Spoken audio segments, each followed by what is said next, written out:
नमस्कार, HBC news में आप सभी का स्वागत है। आइए देखते हैं आज के समाचार। 2022 में उत्तर प्रदेश में होने वाले चुनाव को लेकर राजनीतिक पार्टियों के लगातार हो रहे दौरों के बीच भारतीय किसान यूनियन के नेता राकेश टिकैत भी किसान महापंचायत को संबोधित करने बाबतपुर एयरपोर्ट पहुंचे। पूर्वांचल में 2022 में होने वाले विधानसभा चुनाव को लेकर राजनीतिक पार्टियां लगातार दौरा कर रही हैं, तो वहीं किसान आंदोलन के 104वें दिन किसान महापंचायत को संबोधित करने खुद भारतीय किसान यूनियन के नेता राकेश टिकैत बाबतपुर एयरपोर्ट पहुंचे। एयरपोर्ट से सड़क मार्ग के जरिए बलिया जाने से पहले मीडिया से बात करते हुए उन्होंने बताया कि बलिया क्रांति की धरती है और जब जब मौका होता है क्रांति की शुरुआत भी होती है। तो वही किसानों को लेकर हो रही राजनीतिकरण को उन्होंने बताया कि किसान का कोई राजनीतिकरण नहीं कर सकता, किसान खुद ही समझदार है और अपने आंदोलन का रास्ता ही खुद ही किसान निकालेगा। राकेश टिकैत ने किसान आंदोलन की वैधता को लेकर बताया कि किसान आंदोलन अभी काफी लंबा चलेगा जब तक कि हमारी मांगे मानी नहीं जाती।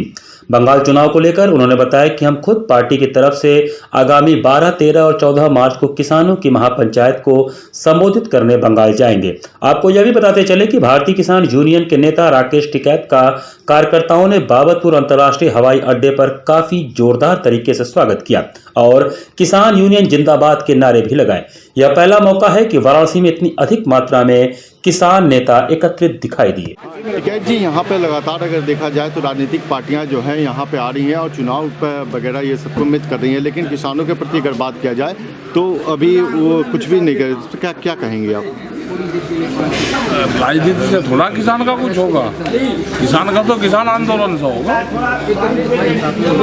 राजनीतिक पार्टियां जो हैं यहाँ पे अपने आ रही हैं राजनीतिक उसको लेकर के, लेकिन किसानों के हित के लिए कोई बात नहीं उसमें हो रहा है, वो सिर्फ चुनाव वगैरह लेकर जाए। इसके लिए क्या कहेंगे? चुनाव का उनका तो काम चुनाव का है, तो उनको चुनाव लड़ने दो। आंदोलन तो तेजी जनता करेगी ना, सब ये आगे अब जनता निकल गई सड़कों पे।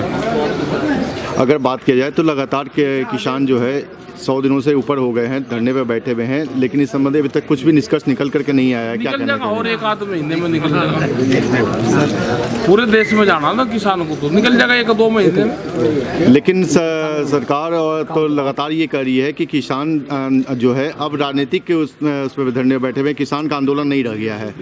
किसानों का आंदोलन नहीं पूरा, राजनीति वाला तो कोई मिला नहीं वहाँ पे, ना किसी का टेंट लग रहे, सब किसान है प्योर। इनको तो कहना है, कहने तो उनको कहने से तो कोई फर्क थोड़ा पड़ता है। आज आप बलिया जा रहे हैं, बलिया की धरती जो है वीरों की धरती रही है, उसको लेकर के कुछ नया के किसानों को लेकर के ऐलान करेंगे या क्या है? क्रांतिकारियों की धरती है, बिहार और बलिया लगा हुआ है, तो यहाँ से ही क्रांति हुई है। करो मरो। और जब यहाँ से क्रांति उठती है तो नारा देती है कि करो या मरो, तो इसी से तो आज़ादी मिलती है। यहाँ तो बहुत क्रांतिकारी लोग हैं।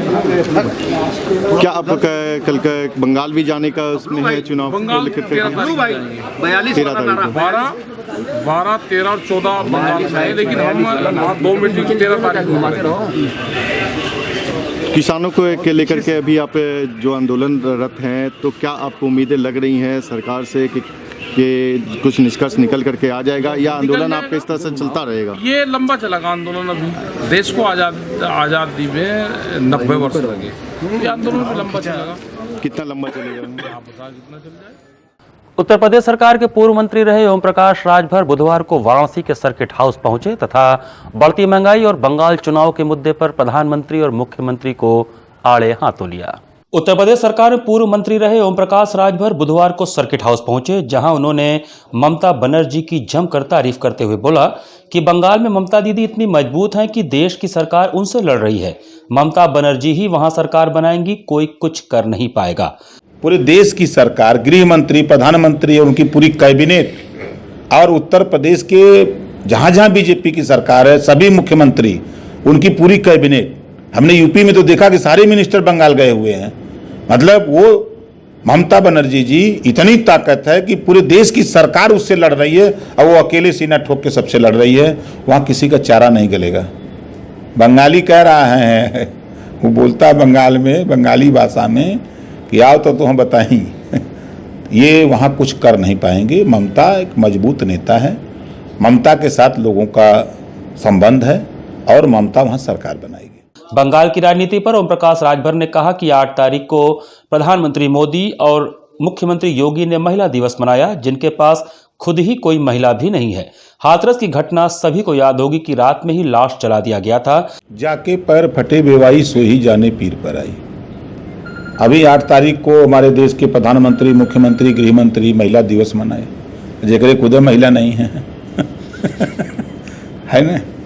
देखिए, अगर दर्द कहने का तात्पर्य हमारा है कि जिस लड़की के साथ रेप होता है और 12 बजे आप लाश जलवा देते हो, रात को परिवार को भी लाश नहीं देते हो, ये क्या तमाशा है हाथरस में? ये क्या तमाशा है? तो इस नाते जो अभी एक मैं पत्रिका में पढ़ रहा था, 88 रेप डेली हो रहे हैं यूपी में। ये आंकड़ा जो बता रही है सरकार, सब फर्जी है। सरकार अब किसान आंदोलन को जाट आंदोलन बताने में लगी है। सत्ता की तो हवा निकाल दिया राकेश टिकैत ने। अब ये सरकार 18 जिले में किसान आंदोलन को जाट आंदोलन बताने में लगी है उधर कि ये जाट, वहाँ चूंकि ये 13 में दंगा कराए तो जाट को उसकाए कि मुसलमान तुम्हारा दुश्मन है, तो जाट मुसलमान को लड़ा दिया। जाट भी मरा, मुसलमान भी मरा। दंगा कौन कराया? बीजेपी ने कराया। और कौन कराया? बीजेपी के लोग कराते हैं दंगा फंगा। ये दंगाई पार्टी है जी। उसका लाभ बीजेपी ने लिया ना, उसका लाभ बीजेपी ने लिया। उनको समझ में तब आया जब किसान आंदोलन हुआ। बीजेपी की सरकार महंगाई के मुद्दे को लेकर जनता ने बनाया। आज पेट्रोल 100 रुपया, गैस सिलेंडर, दाल, सब्जी सब महंगा हो गया है। जनता का ध्यान भटकाने के लिए सरकार पाकिस्तान, मंदिर, मस्जिद का मुद्दा उठाती रहती है। इस मुद्दे को लेके सरकार बनी कि महंगाई हम कम करेंगे। आज उठा के आप देखिए कि जो पेट्रोल 60 रुपया में मिलता था वो 100 पहुँच गया। जो सरसों का तेल 50 रुपया केजी मिलता था आज वो 100 रुपया पार कर गया। जो अरहर की दाल 60 रुपये में थी आज वो 125 पार कर गई। गैस सिलेंडर जो 400 को मिलता था आज वो 800 के ऊपर चला गया। तो इस महंगाई से पूरे देश की जनता त्राह त्राह कर रही है। और जब ये सरकार सत्ता से बाहर रहती थी तो हमने मोदी जी का भी भाषण सुना है कि मित्रों बताओ पेट्रोल का क्या हुआ, डीजल का क्या हुआ, गैस का क्या हो रहा है, महंगाई आसमान छू रही है। तो अब इस सरकार को वो सब चीज़ें बात नहीं याद आ रही है चूँकि सत्ता में है। तो जनता को इस महंगाई से निजात कैसे मिले, इसलिए जनता से हमारी अपील है कि निजात तभी मिलेगा जब ये सरकार की विदाई होगी।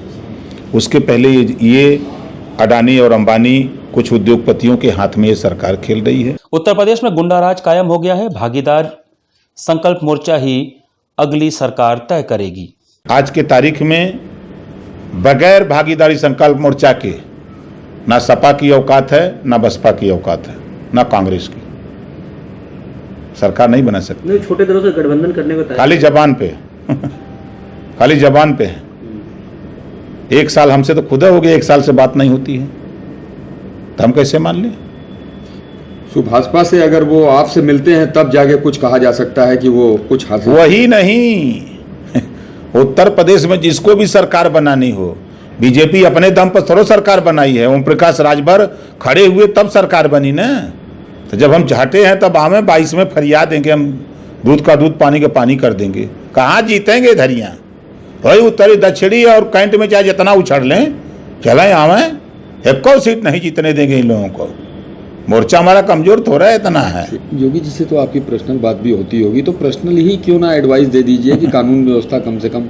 वो हमारी बतिया नहीं मानते ना। उनको हमने कहा कि आप 1 हफ्ते के लिए बाहर चले जाओ कहा इसका मतलब हम कहे कुछ नहीं, आप बाहर चले जाओ और खाली चार्ज दे दो 1 हफ्ते के लिए, हम सब ठीक कर देंगे 1 हफ्ते का मुख्यमंत्री बनना। 1 हफ्ते का मुख्यमंत्री नहीं, हम चार्ज मांग रहे थे और उसमें हम दिखा देते कि कैसे कानून व्यवस्था ठीक होती है। 1 घंटे के अंदर यही दरोगा, यही एसपी, यही डीआईजी हाँफते सड़क पर दिखते। इन लोगों को सरकार रुआब से चलती है कि चिरौरी से चलती है? हाथ जोड़ने से चलेगी, गिड़गिड़ाने से थोड़ा चलेगी। अधिकारी तो गुलाम होता है सत्ता का। सत्ता का मुख्यमंत्री जैसे चाहे वैसे हाँपेगी। हमने देखा है मायावती का शासन, जब वो निकलती थी तो हाँपते थे, हनुमान चालीसा पढ़ते थे लोग, वो रुतबा था। मामूरगंज स्थित गैलेक्सी हॉस्पिटल में बुधवार की सुबह तीसरी मंजिल पर इलेक्ट्रॉनिक पैनल में आग लगने से हड़कंप मच गया। शहर के सिगरा थाना अंतर्गत महमूदगंज इलाके में आज सुबह लगभग 5:30 बजे एक नामचीन प्राइवेट अस्पताल के तीसरे फ्लोर में आग लगने से हड़कंप मच गया। आग ऑपरेशन थिएटर के बाहर लगे इलेक्ट्रॉनिक पैनल से फैला और देखते ही देखते पहले ओटी में और फिर उसके ठीक बगल में बनाए गए आईसीयू रूम तक पहुंच गया। आईसीयू में उस दौरान 10 मरीज क्रिटिकल कंडीशन में थे। आग ऊपर के फ्लोर में फैलती इससे पहले ही अस्पताल प्रबंधन और अग्निशमन अधिकारियों ने मिलकर यहां पर भर्ती सभी 10 मरीजों को दूसरी बिल्डिंग में शिफ्ट कर दिया। दरअसल महमूदगंज स्थित गैलेक्सी हॉस्पिटल के तीसरे फ्लोर पर आग की सूचना मिलने के बाद अस्पताल प्रबंधन ने सबसे पहले अस्पताल में लगाए गए फायर फाइटिंग इक्विपमेंट की मदद से इस पर काबू पाने की कवायद शुरू की। इलेक्ट्रॉनिक पैनल से आग बढ़ते बढ़ते ऑपरेशन थिएटर तक पहुंची। इसके बाद आईसीयू आग की चपेट में आने लगा। ठीक बगल में मौजूद आईसीयू में 10 मरीजों में से 6 मरीज वेंटिलेटर पर थे, जबकि बाकी की कंडीशन भी क्रिटिकल बताई जा रही है। इस दौरान आग बढ़ने लगी और ऊपर के फ्लोर पर धुआं बढ़ता देख मौके पर पहुंची फायर ब्रिगेड की गाड़ियों ने आग पर काबू पाने की कवायद शुरू की। इसके बाद आग तो बुझने लगी, लेकिन धुआं बढ़ने लगा, जिसको खत्म करने के लिए अस्पताल के बाहर लगे शीशे को तोड़कर राहत देने की कोशिश शुरू हुई। जब धुआं कम होने लगा तो आईसीयू में मौजूद उन 10 मरीजों को दूसरे कमरे में शिफ्ट करने की कवायद शुरू हुई, जो आग की वजह से वहां फंस गए थे। इस बारे में chief fire officer Animesh Singh ने बताया कि आग को पूरी तरह से काबू करने में लगभग 1.5 घंटे से ज्यादा का वक्त लगा। 2 से ज्यादा फायर फाइटिंग व्हीकल की मदद से आग पर पूरी तरह से काबू पाया गया है। जो 10 मरीज ऊपर भर्ती थे आईसीयू से उन्हें दूसरे बिल्डिंग में शिफ्ट किया गया है। सभी पूरी तरह से सुरक्षित हैं। उनका कहना है कि फिलहाल अस्पताल का फायर फाइटिंग इक्विपमेंट बेहतर तरीके से काम कर रहा है, लेकिन अन्य जांच की जाएगी कि कहीं कोई कमी तो नहीं थी। वहीं आग लगने की सूचना के बाद आईसीयू में भर्ती मरीजों के तीमारदार अस्पताल के बाहर काफी परेशान दिखाई दे रहे थे। लगभग 1.5 घंटे तक जब तक मरीजों को दूसरे कमरे में शिफ्ट नहीं किया गया था, तब तक उनकी सांस में सांस नहीं आई थी। हमारा बेलोपुर से और चेतगंज से फायर टेंडर रवाना हुआ। यहाँ पर आकर देखा तो ओटी से आग निकल रही थी। यहाँ के सिस्टम से कुछ लोग आग बुझाने की कोशिश कर रहे थे, लेकिन दैट वाज नॉट सफिशिएंट। हमारी गाड़ियाँ लगी। उसके बाद ऊपर में ओटी के सामने का जो कॉरिडोर था उसमें इलेक्ट्रिकल पैनल और इन सब में और फॉल सीलिंग में आग लगी हुई थी, उन्हें बुझाया गया। अंदर जो 10 लोग थे एक ओटी में, उनको उतार के जो ओटी से दूसरे ओटी में दूसरे विंग में इनको शिफ्ट किया गया।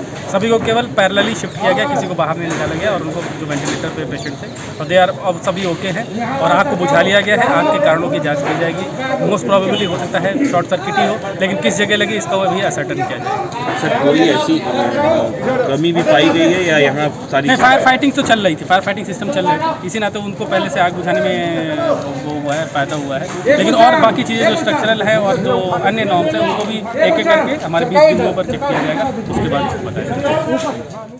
पूर्व रणजी खिलाड़ी अरविंद श्रीवास्तव उर्फ कालीचरण क्रिकेट खिलाड़ियों को सिखा रहे हैं क्रिकेट की बारीकियां। यूं तो काशी नगरी विश्व की सांस्कृतिक और आध्यात्मिक केंद्र कही जाती है, परंतु यहाँ के लोगों की प्रतिभा अलग अलग क्षेत्रों में ऐसी रही है जिनके बल पर इस नगरी का नाम पूरे विश्व में रोशन हुआ है। जहाँ एक ओर बनारस शहर सांस्कृतिक, आध्यात्मिक, संस्कृत और कला के विभिन्न पुरोधाओं को जन्म दी है, वहीं खेल जगत से भी इस नगरी ने एक से बढ़कर एक नाम दिए हैं। उन्हीं खेल जगत के बड़े नामों से एक नाम है श्री अरविंद श्रीवास्तव उर्फ कालीचरण जी का। वाराणसी के रामनगर पड़ाव में डोमरी गांव के पास इन्होंने कालीचरण क्रिकेट एकेडमी की स्थापना कर रखी है, जो पिछले 2 वर्षों से क्रिकेट के क्षेत्र में छोटे बच्चों से लेकर युवाओं तक को प्रशिक्षण दे रही है। कालीचरण क्रिकेट एकेडमी 2 साल पुरानी है और यहाँ पर हम जो है सभी छोटे बच्चों से लेकर अंडर 19 और 14 तक के बच्चों को प्रशिक्षण देते हैं। और हमारा उद्देश्य है कि हम बच्चों को उस ऊंचाई तक ले जाएं जहाँ तक हमारा मतलब अपना खुद का अनुभव है। अरविंद श्रीवास्तव उत्तर प्रदेश और विदर्भ से रणजी ट्रॉफी खेलने वाले ऐसे क्रिकेटर रहे हैं जिन्होंने अपने ज़माने में अपने विकेट कीपिंग और अपने बैटिंग के बल पर अपने राज्य को विजयी बनाने में बहुत बड़े बड़े योगदान दिए हैं। अपने समकालीन क्रिकेटरों के साथ क्रिकेट की दुनिया में नाम रोशन करने वाले काली भाई आजकल नन्हे मुन्ने बच्चों और युवाओं को क्रिकेट की बारीकियां सिखा रहे हैं। एक बार ये पूरी इंडिया टीम के साथ खेले। अच्छा। वो उसमें सुनील गावस्कर, कपिल देव, रोहित अरविंदी और चेतन चौहान और आपके संदीप पाटिल, ये सारे बैंक सरकार सारे आए थे। बनारस में सिंगल विकेट क्रिकेट प्रतियोगिता हुआ था, उसमें सभी खिलाड़ियों के साथ हमने काफ़ी मैच खेले और उसमें हमारे परफॉर्मेंस अच्छा होने के कारण किरमानी ने हमारी बड़ी तारीफ़ की थी। अच्छा। लेकिन हमारा दुर्भाग्य था कि हम वहाँ तक उस स्टेट के ऊपर नहीं जा सके क्योंकि हमारे लिगामेंट ब्रेक हो गए। अच्छा। रणजी ट्रॉफी मैच के दौरान। उसके बाद हमारा कैरियर वहीं से समाप्त हो गया। कालीचरण क्रिकेट एकेडमी जो कि पड़ाव पर डोमरी गांव में स्थित है, वहां पर नेट प्रैक्टिस, टर्फ विकेट के साथ ही बॉलिंग मशीन की भी सुविधा उपलब्ध है, जिसके द्वारा बैट्समैन को तेज गेंद के साथ खेलने का अभ्यास करवाने के साथ ही साथ बॉलर्स को टर्फ विकेट पर अच्छी बॉलिंग करने के गुर भी सिखाए जाते हैं। बनारस में टैलेंट बहुत है। बनारस के पूर्वांचल में टैलेंट की कमी नहीं है।